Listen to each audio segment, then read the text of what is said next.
und Herren, liebe Künstlerinnen und Künstler, in Vertretung von Martin Bock, dem Geschäftsführer dieses kulturellen Zentrums, des inklusiven Begegnungszentrums der Gold-Krämer-Stiftung, möchte ich Sie ganz herzlich begrüßen. Herr Bock kann heute leider nicht anwesend sein.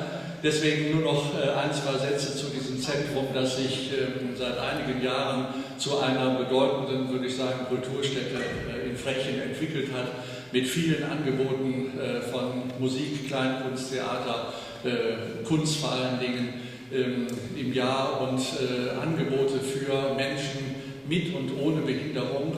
Gestern hat ein wieder sehr interessanter Workshop stattgefunden mit Künstlern, die diese Ausstellung ausrichten, mit geistig behinderten Menschen aus dem Paul-Krämer-Haus. Was bleibt? Diese beiden Worte lassen Herbststimmung aufkommen. Was nach uns kommen wird, wird uns ins Grab nachziehen. Was sag ich? Wir vergehen wie Rauch von starken Winden, heißt es bei dem Barockdichter Andreas Rüffius, mitten in der Zeit des Dreißigjährigen Krieges. Ungezählte lyrische Texte beschäftigen sich mit der Frage, was bleibt.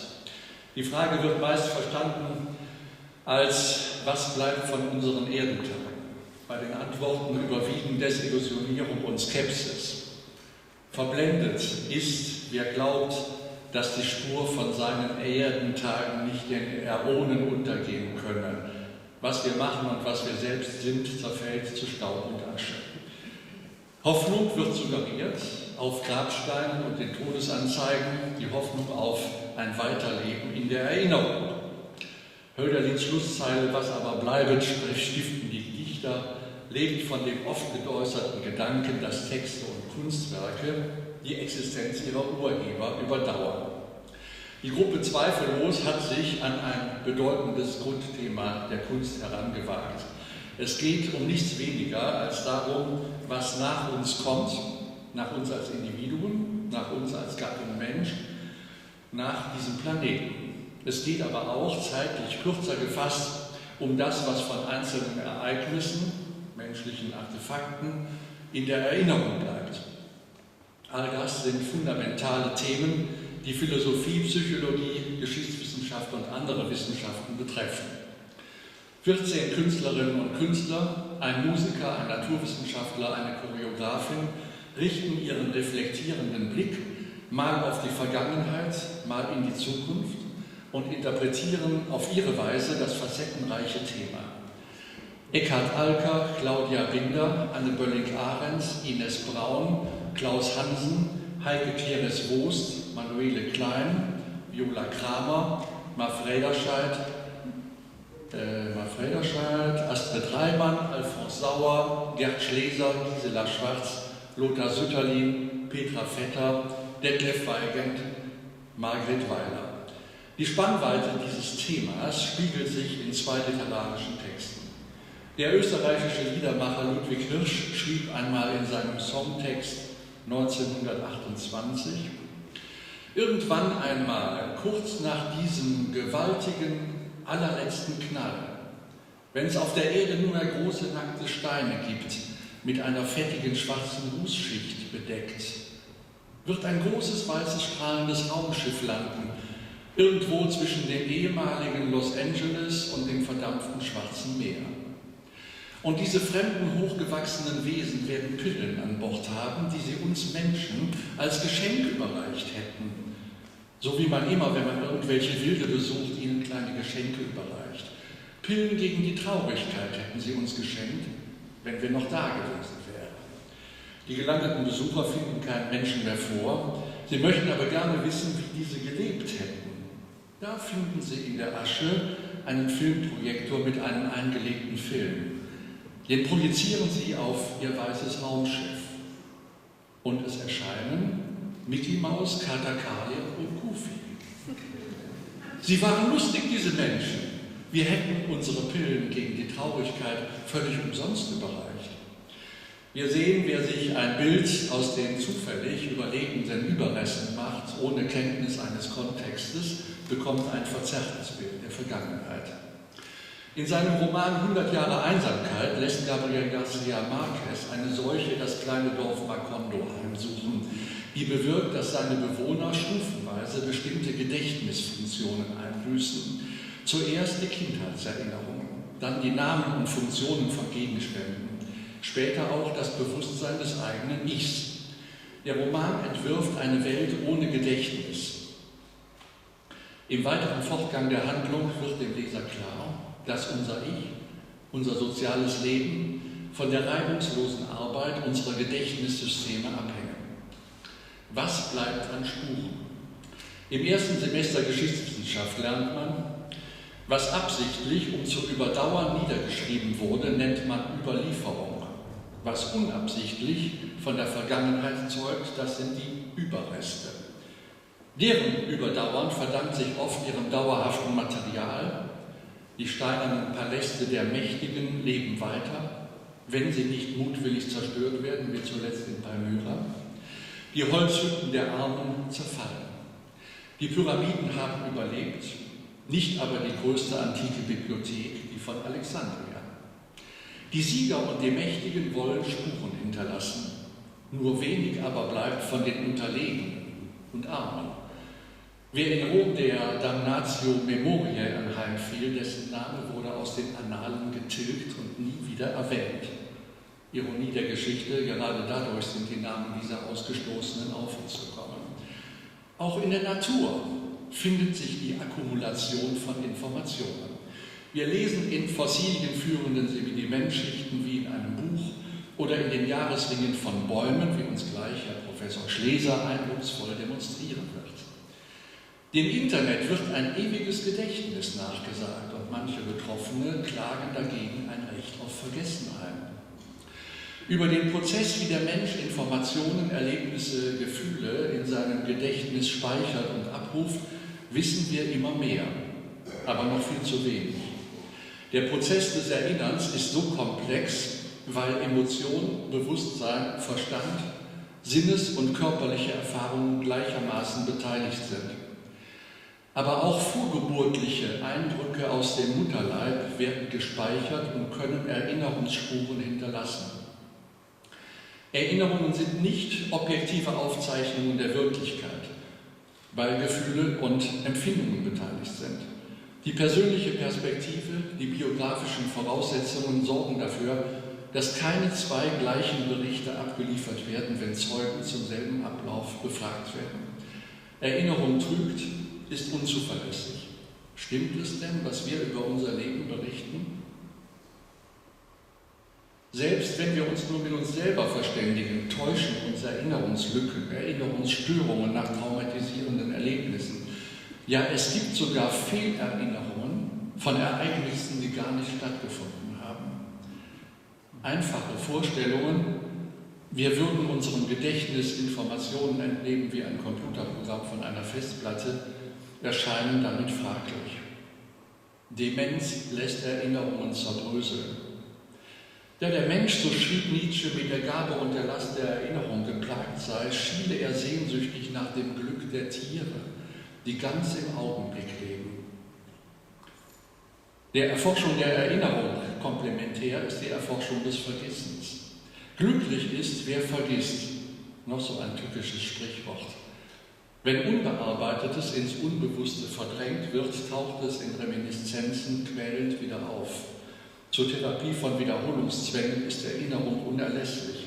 Erst wenn wir erinnern und die Erinnerung bearbeiten, können wir schadlos vergessen. Freud hat das in seinem Aufsatz Erinnern, Wiederholen, Durcharbeiten programmatisch aufgezeigt. In der Verwaltung seines autobiografischen Gedächtnisses ist der Mensch der alleinige Choreograf eines von ihm gewählten Lebens.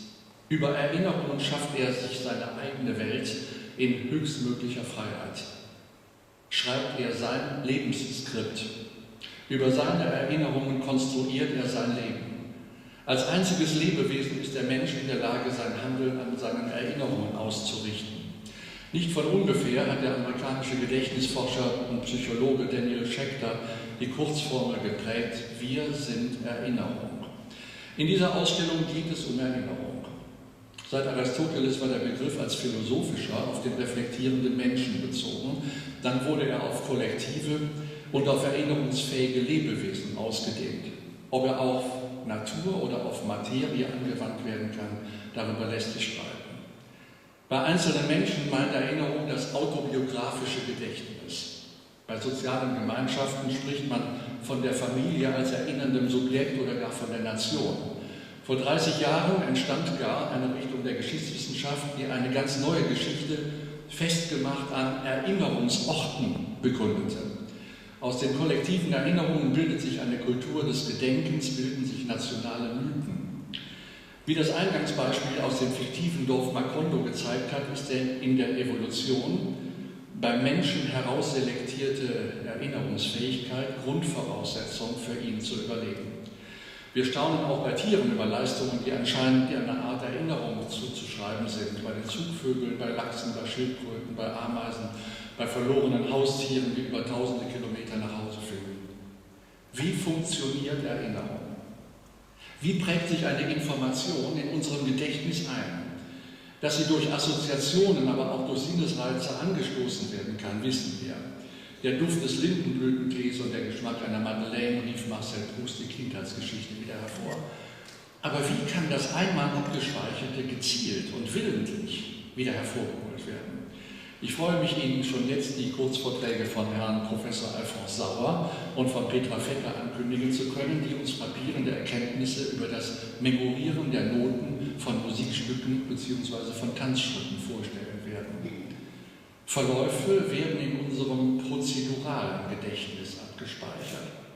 Hat die Memorierkunst seit Ciceros Loci-Methode viel dazugelernt? Wir werden sehen.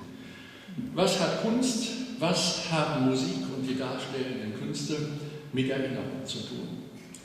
Die banale Antwort, sie haben immer damit zu tun, insofern wir als Menschen durch Erinnerung konstituiert sind.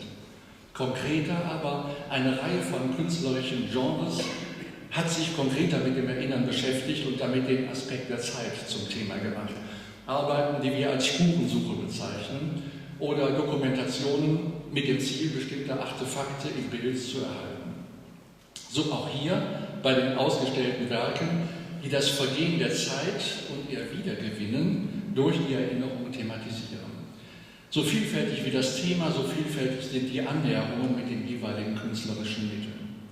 Ich beglückwünsche die Künstler, insbesondere als Inspirator und Organisator Dr. Lothar Sütterlin zu dieser anregenden Ausstellung, die Kopf, Sinne und Seele gleichermaßen anspricht. In allen Räumen, in der Kirche, in den Erdgeschossräumen 1 und 2, von dort können Sie einen Blick durch das Fenster auf den alten Friedhof mit den Stelen von Heike Keres-Rost wahrnehmen, und im Souterrain ist die Ausstellung zu sehen. Und Ihnen als Gästen wünsche ich viele erhellende Begegnungen.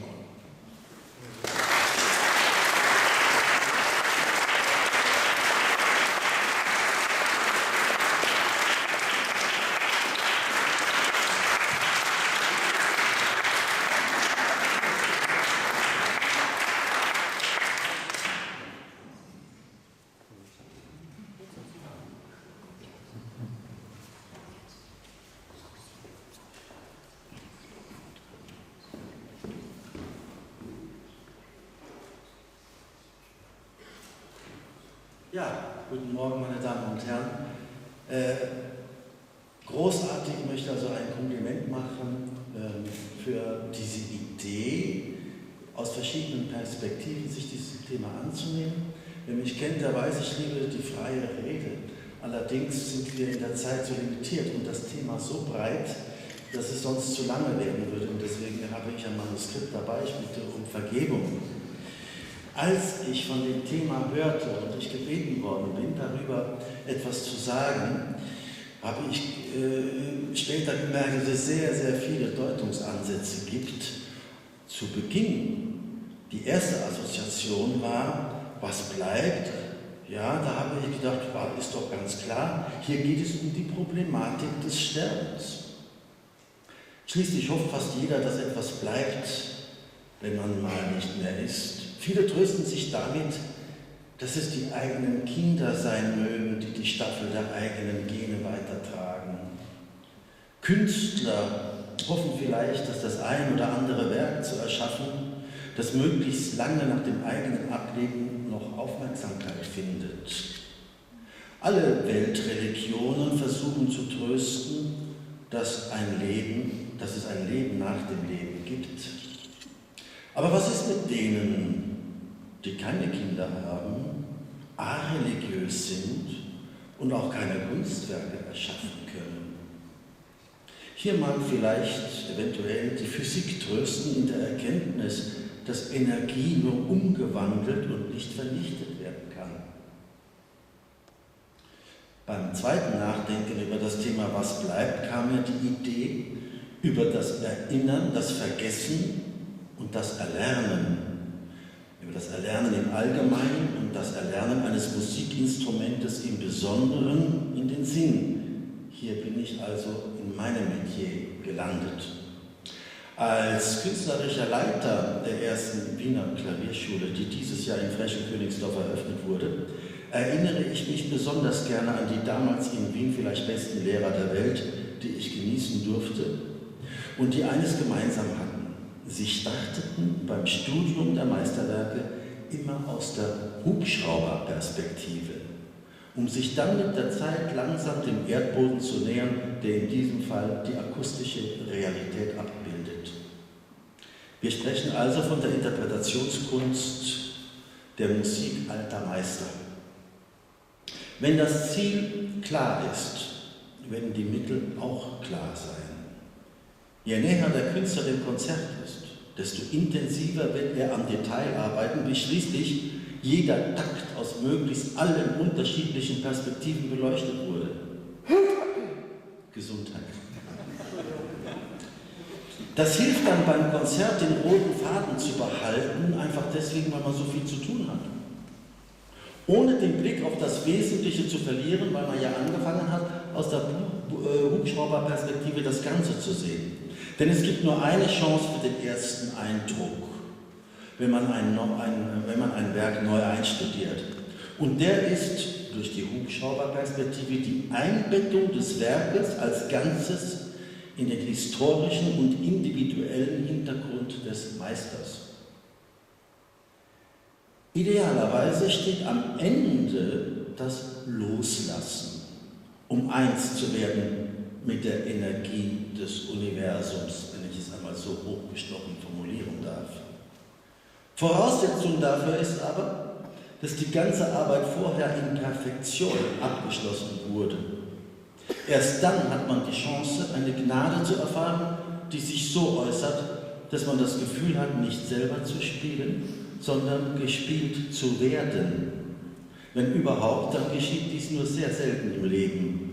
Und hat man es einmal erlebt, dann ist man danach hochgradig süchtig und will es immer wieder erleben. Für mich ist es Teil meiner Motivation zur Arbeit.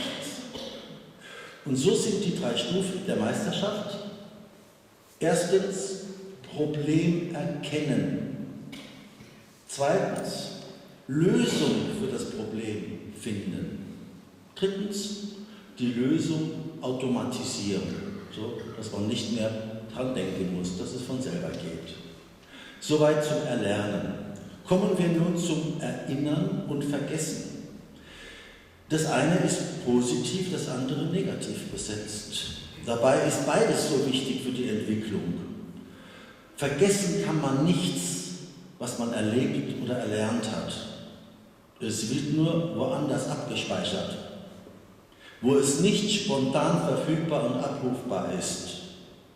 Also ist das, was wir als Vergessen empfinden, nicht vergessen, sondern archiviert und kommt wieder hervor, wenn wir genug danach kramen.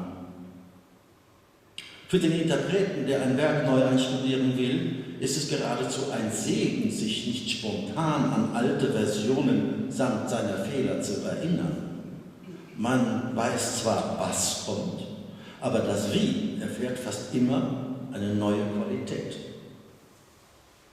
Die positiv besetzte Erinnerung birgt hingegen sogar eine große Gefahr, nämlich die Versuchung festzuhalten, was man erlernt hat. Erinnern an sich ist kein Qualitätskriterium. Man verwendet es gewissermaßen als Modulationsmasse.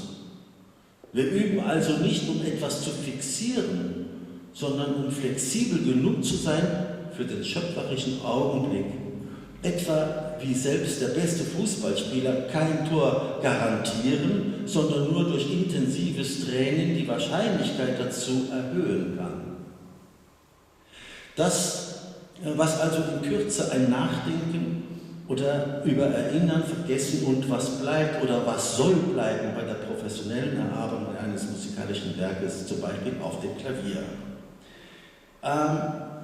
Lassen Sie mich bitte zum Schluss noch darauf eingehen, wie in Wien die Anfänger an ein Instrument herangeführt werden. Egal ob jung oder alt, eines ist gemeinsam. Den intensivsten Eindruck für das Gehirn macht die Emotion. So lasse ich die Schüler von der ersten Klavierstunde an, verschiedene Ausdrucksweisen darstellen. Zwar immer mit demselben Noten, höchstens noch mit beiden Händen, weil sie ja noch nicht viel spielen können. Aber sie werden dadurch besser verstehen, zu was Musik in der Lage ist. Nämlich eine nonverbale Kommunikationsebene zu sein, in der man Gefühle übermitteln kann. Wie soll das gehen, wenn Sie sich vielleicht fragen, als mich Herr Dr. Sütterlin mit seiner Gattin im Kammermusiksaal der ersten Wiener Klavierschule besuchte, hatte er mir genau diese Frage gestellt. Ich machte ihm vor, was ich meinte. Und es war sein Wunsch, es Ihnen heute genauso zu demonstrieren. Vorher will ich aber noch erläutern, dass die technischen Details quasi im Vorbeigehen mitgenommen werden. Also die Noten, die Fingersätze, die Notenwerte, der Schlüssel, die Artikulation, die Dynamik, etc. Es ist wichtig, diese Dinge nicht als Hauptsachen zu begreifen. Sie sind quasi nur die Straße, auf der wir fahren, die musikalische Straße, auf der wir fahren. Und werden natürlich korrigiert, wenn sie nicht korrekt wiedergegeben werden. Allerdings darf oder sollte sich der Schüler nicht allzu sehr darauf fokussieren. Viel wichtiger sollte ihm der Ausdruck sein. Und nun brauche ich Ihre Mithilfe. Ich will also demonstrieren. Kommt also ein Klavierschüler in die erste Klavierstunde zu mir und jetzt will ich ihm helfen, Gefühle zu übertragen mit der Musik. Wie soll das gehen? Also schauen Sie.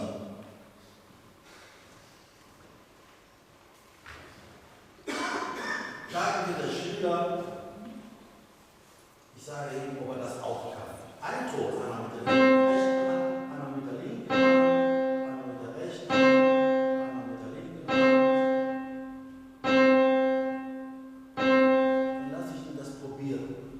Das wird er wahrscheinlich zusammenbringen. Dabei kann ich ihm gleich erzählen, dass dieser Ton an C ist und dass der Daumen, mit dem ich ihn gespielt habe, dass das der erste Finger ist. Da hat er schon so im Vorbeigehen schon ein paar Informationen genommen. Aber jetzt sage ich ihm, er soll unterscheiden lernen zwischen traurig, lustig, feierlich, böse, wütend. Mache ich Ihnen etwas vor und dann bitte ich Ihre Mithilfe. Ich würde mal nehmen, was habe ich gesagt, zuerst traurig. Okay, ich spiele dieses Stück unter Anführungszeichen traurig. Wobei das Tempo und die Lautstärke frei wählbar sind, nur der Ton nicht.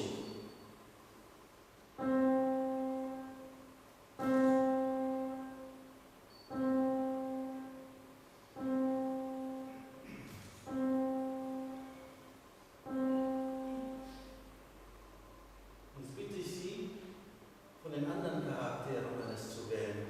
Wer hat Lust, was zu sagen? Feierlich haben wir, böse, wütend und lustig. Lustig? Lustig. Oh, lustig.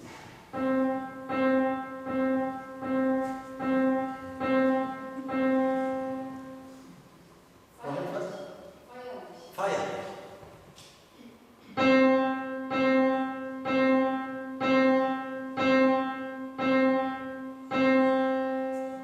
Wütend wäre schön. Böse. Okay, böse.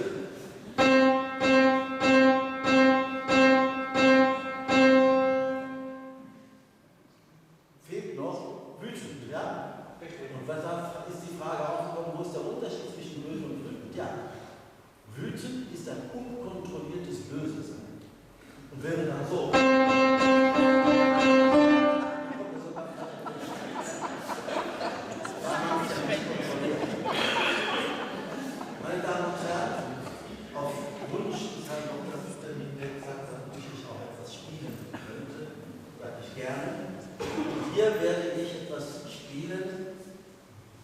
dass die Erinnerung schmerzhaft sei, wo das Erinnern nicht positiv ist, wo das Erinnern wehtut.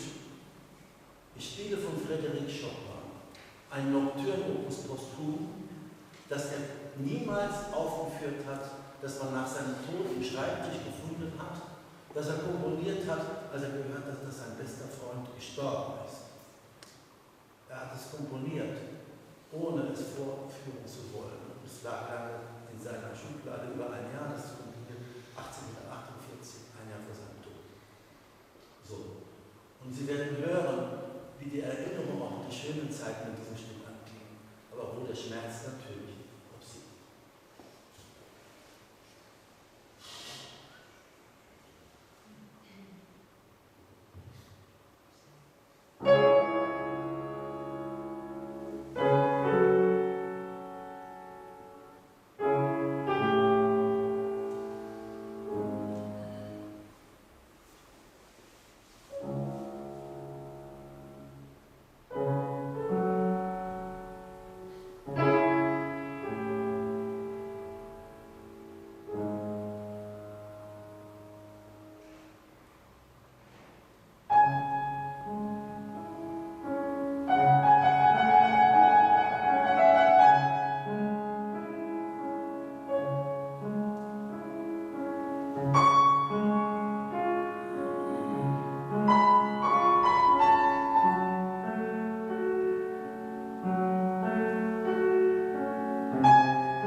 Liebe Gäste, ich muss gestehen, nach dem Chopin fällt es mir extrem schwer, mich auf meine Sachen zu konzentrieren und zu meinem Stück zurückzukommen, weil es mich einfach mitnimmt.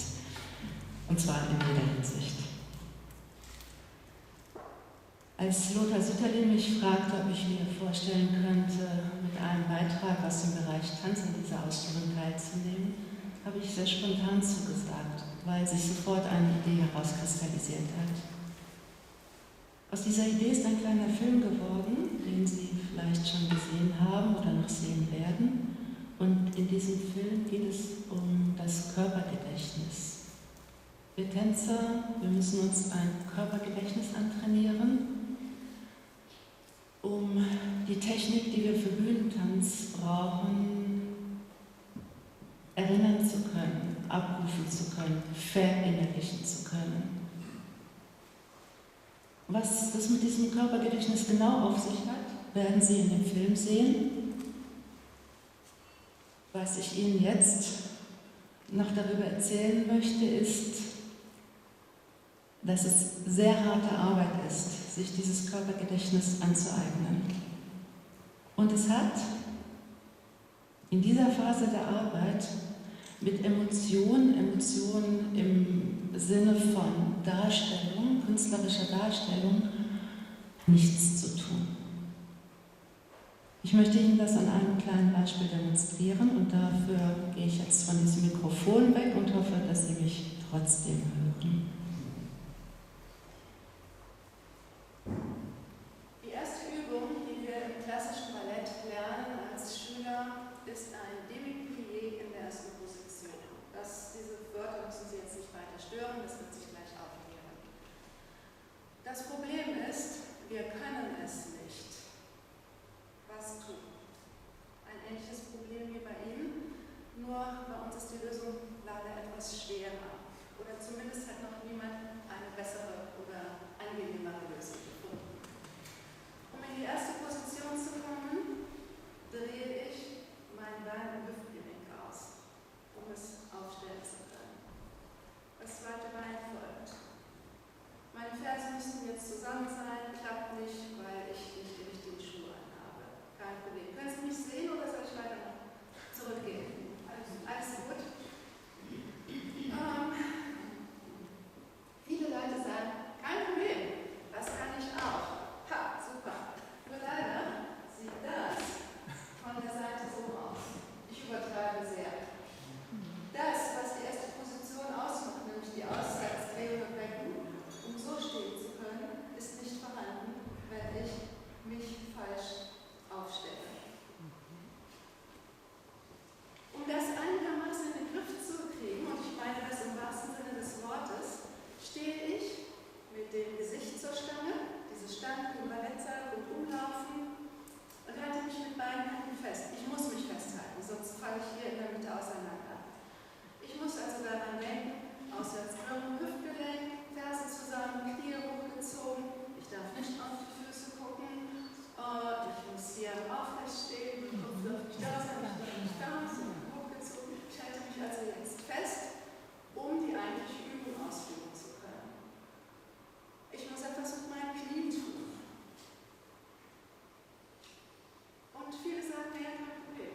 Ich habe ja was mit meinen Knien gemacht. Ich bin jetzt nach vorne gefallen, tut meinen Gelenken nicht gut, hat auch mit dem nichts zu tun, leider. Sondern ich muss sehr aktiv meine Knie nach außen ziehen. Dabei habe ich maximale Spannung auf meinem Gluteus. Und ich darf Ihnen versichern, die einzige Emotion, die ich in diesem Moment habe, ist, au, ist das schwer. Und am nächsten Tag sitzen ist nicht angenehm, laufen auch nicht. Also keine Emotion im Sinne von künstlerischer Darstellung. Nachdem ich das Demi-plié gelernt habe, kommt das Grand Plié dazu. Das heißt, ich muss ganz runter, die Fersen müssen sich vom Fußboden heben. Danach geht es in die zweite Position. In der zweiten Position müssen die Fersen am Boden bleiben.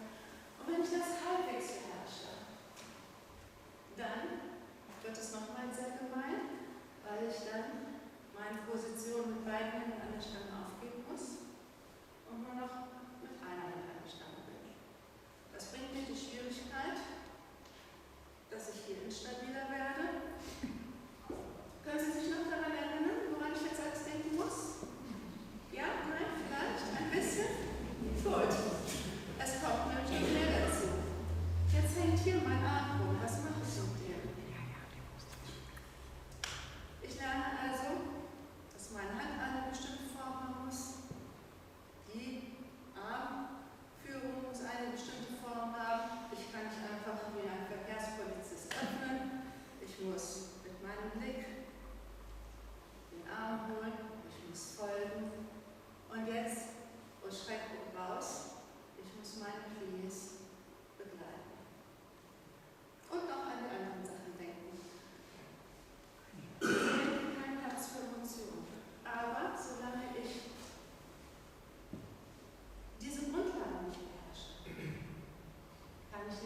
weil Sie im Film sehen werden, dass ich gefragt werde, das klingt alles so trocken, wo bleibt denn deine Emotion? Und ich sage, die hat an dieser Stelle nichts zu suchen oder sie hat keinen Platz, wir finden keinen Platz dafür.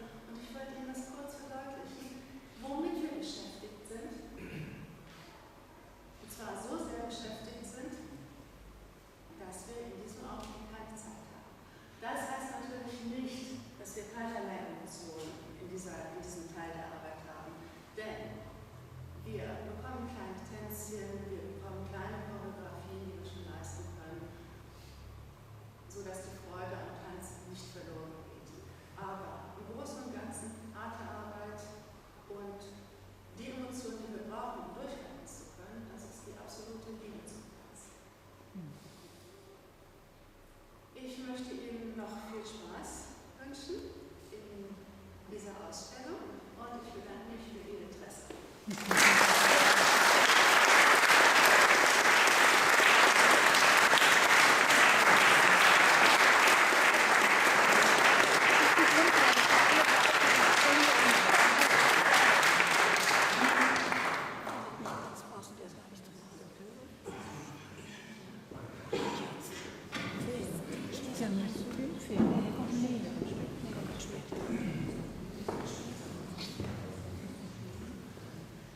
Schönen guten Tag, meine Damen und Herren.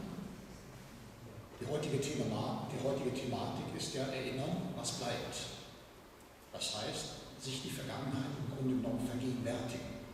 Und ich möchte, bevor ich mit einer kurzen Darlegung beginne, auf ein Zitat des dänischen Philosophen Kierkegaard eingehen, der gesagt hat, Leben lässt sich aus der Vergangenheit verstehen, muss aber nach vorne in die Zukunft gerichtet gelebt werden. Was heißt das? Das heißt, wir können uns aus dem, was in der Vergangenheit passiert ist, erinnern, wir können aber daraus nicht irgendetwas für die Zukunft prognostizieren. Wir können aber die Chance daraus entnehmen und einen Leitfaden dafür entwickeln, was wir möglicherweise für die Zukunft daraus entnehmen können. Nun, wenn irgendwelche Ereignisse in der Vergangenheit aufgetreten sind, so wissen wir, dass wir diese in unserem Gedächtnis speichern können. Gedächtnis ist für uns als Naturwissenschaftler etwas wie ein Archiv. Das heißt mit anderen Worten, wir werden im Laufe der Zeit unser Archiv mit allen möglichen Ereignissen, die wir im Leben erleben, dieses füllen. Und wenn wir irgendwas brauchen, dann heißt das mit anderen Worten nichts anderes, wenn wir das Archiv befragen, es geht um Erinnern. Nun ist es so, dass Erinnern für den Menschen etwas fast Selbstverständliches ist, aber es ist auf gar keinen Fall ein Alleinvertretungsanspruch des Menschen, für sich zu denken, er sei der Einzige, der ein Gedächtnis besitzt bzw. Archive entwickeln kann. Und ich möchte in dem Zusammenhang, es gibt eine ganze Reihe von Organismen, die Archive besitzen. Ich möchte in diesem Zusammenhang auf eine Spezies, auf eine Art zurückkommen, die wir sehr stark auch unter anderem untersuchen. Das sind Bäume oder die Baumspezies ganz allgemein. Bäume, wie Sie alle wissen, legen von Jahr zu Jahr Jahrringe an.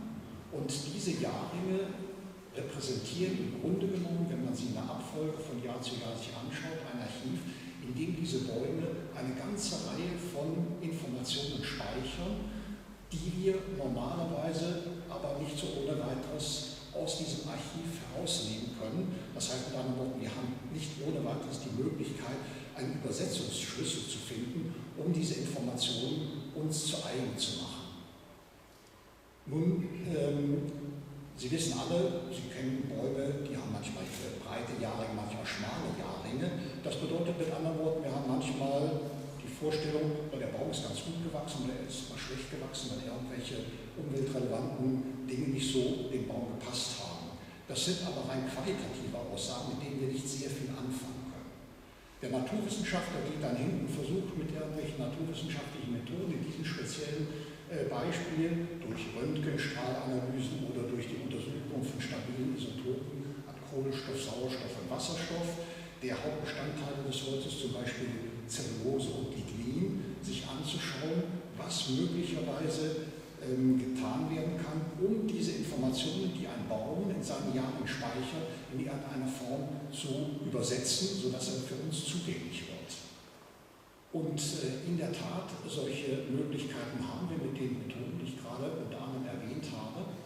Und wenn wir das machen, so können wir auf diese Art und Weise bei Bäumen unter anderem feststellen, dass in ihrer Umgebung die Temperatur eine gewisse Entwicklung genommen hat, wenn ich das von Jahr zu Jahr mir ansehe, oder Niederschläge können wir rekonstruieren oder die Feuchte eines Baumes rekonstruieren. Und wenn ich das über eine lange Zeit hinweg mache, Bäume werden ja relativ alt, sie können hunderte von Jahren, sogar tausende von Jahren alt werden, dann bekommen wir eine Art Klimakalender für einen bestimmten Ort. Wenn wir das ist normalerweise eine singuläre Geschichte, wir werden normalerweise aber daran nicht nur interessiert sein an einem bestimmten Ort, sondern wir möchten das ganz gerne über einen größeren Bereich hinweg haben. Das heißt, wenn wir von einem Baum ausgehen und wir gucken uns dann weitere Bäume in der Umgebung an und gehen etwas weiter in die Fläche hinein, dann können wir, wenn wir größere Regionen umfassen, unter Umständen aus solchen Ergebnissen, die wir damit bekommen, einen sogenannten Klimakalender erstellen. Und dieser Klimakalender kann uns dann sagen, wie in den letzten 100 oder 1000 Jahren das Klima an einer bestimmten Stelle, in einer bestimmten Region gewesen ist. Wir können das natürlich, weil die Bäume fast überall wachsen, dann global ausdehnen auf die ganze Erde und bekommen auf diese Art und Weise einen Klimakalender für den gesamten Globus. Das sind dann Dinge, von denen wir sagen können, naja, vor 1000 Jahren unter Umständen sind die Temperaturen so gewesen und die Niederschläge waren so. Das heißt, dieser Klimakalender kann uns dann schon eine ganze Reihe von Aussagen geben. Das heißt, das menschliche Erinnerungsvermögen wird auf die Art und Weise durch dieses Archiv der Bäume zum Beispiel sehr stark erweitert, in die Vergangenheit hinein transportiert. Und das macht die Möglichkeit dann auch, wenn wir so lange Zeit rein haben, mit Hilfe von mathematischen Modellen uns anzuschauen, können wir damit irgendwas für die Zukunft erhalten. Diese Informationen, die wir aber zum Beispiel aus den Jahrringen von Bäumen bekommen, wir haben hier in der Ausstellung ein kleines Stück an Holz drapiert, das an fast 1000 Jahre beinhaltet. Und wenn man da eine Probe dran legen würde, würde man schön sehen, wie unter Umständen Niederschläge oder Temperaturen sich im Laufe der Jahrhunderte verändert haben, mal zu Dürren geführt haben oder ähnliche Dinge. Aber diese klimatischen Aspekte sind nicht das Einzige, was wir von einem Baum und den Jahrringen bekommen können. Aufgrund dieser Entschlüsselungsmöglichkeiten, die wir mit unseren qualitativen analytischen Verfahren haben, können wir zum Beispiel auch feststellen, welche Krankheitsbilder ein Baum zum Beispiel gehabt hat zu irgendeinem Zeitpunkt seines Lebens oder aber ob an irgendeiner Stelle Hamburg schon den Baum gestört haben oder irgendwelche Erdbeben stattgefunden haben, die sich in irgendeiner Form in den Jahren widerspiegeln. Wir können eine ganze Reihe solcher Sachen interpretieren, entschlüsseln, aber es gibt noch eine ganze Reihe von Dingen, von denen wir noch nicht sagen können, wie wir sie interpretieren sollen.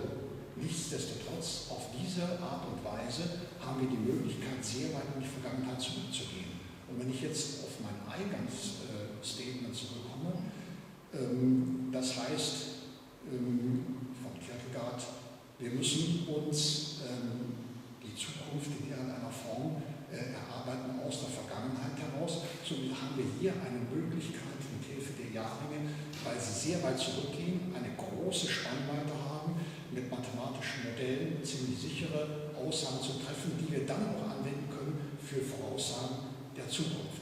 Nicht für hunderte von Jahren, aber möglicherweise für die nächsten Dekaden können wir auf die Art und Weise sicherlich eine entsprechende Voraussage treffen, die mit einer gewissen Fehlerbehaftung, aber uns doch in etwa darlegt, wie die Entwicklung möglicherweise sein kann. Und das sind die Dinge, mit denen wir uns beschäftigen. Und ich denke mir, auf die Art und Weise lässt sich zumindest eine Möglichkeit eröffnen, gewisse Dinge in die Zukunft hinein zu verbessern, damit wir mit einiger Sicherheit davon ausgehen können, nicht ganz überrascht zu werden von Ereignissen, die möglicherweise in der Vergangenheit schon festgelegt worden sind, aber in der Zukunft auch wieder auftreten können. Und wenn jemand speziellere Fragen noch hat dazu, kann man die gerne dann an dem Objekt, das in der Ausstellung wieder ausgestellt ist, noch weiter diskutieren. Vielen Dank.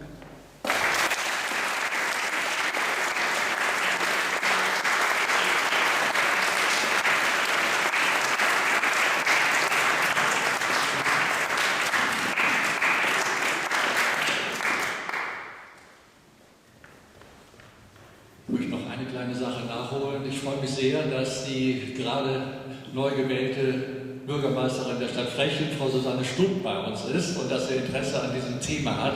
Also, liebe Frau Stumpf, herzlich willkommen, schön, dass Sie da sind.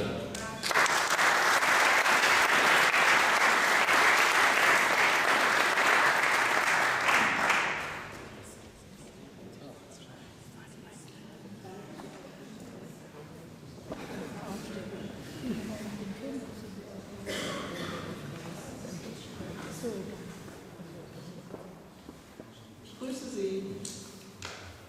Warum wir erinnern müssen. Lisa ritzt. Ihre Unterarme sind übersät mit Schnitten.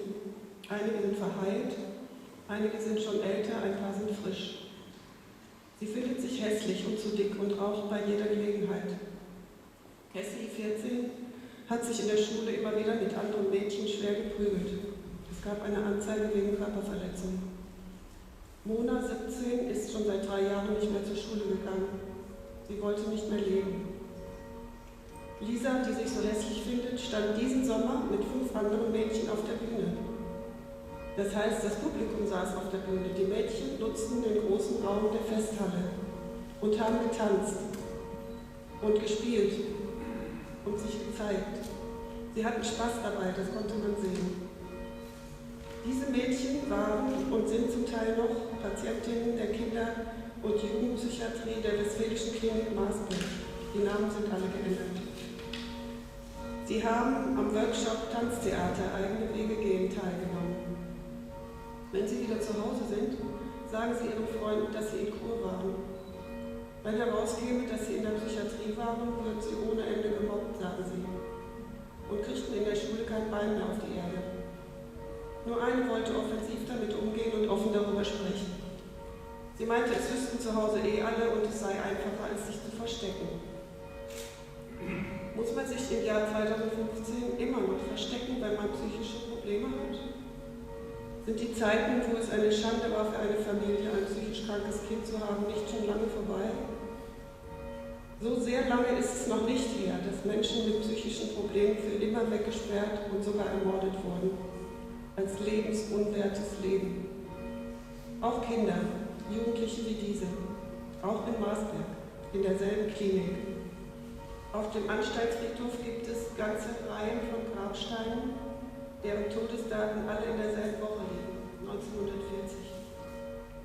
Das Projekt Geburtenfriedhof Kunst in der Klinik will erinnern an diese Verbrechen des NS-Regimes und unsere Aufmerksamkeit wachhalten für Tendenzen und Entwicklungen in der Gegenwart, Menschen auszugrenzen, zu verachten, ihrer Menschenwürde und ihre Rechte zu berauben, nur weil sie anders sind.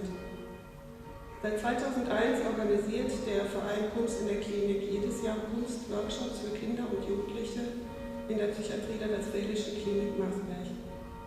Es gab bisher Steinbildhauerei, Aquarellmalen, Videowerkstatt, Comiczeichnen, kreatives Schreiben, Marionettenbau und Spiel, Malen und Basteln, Improvisationstheater und dieses Jahr Distanztheater.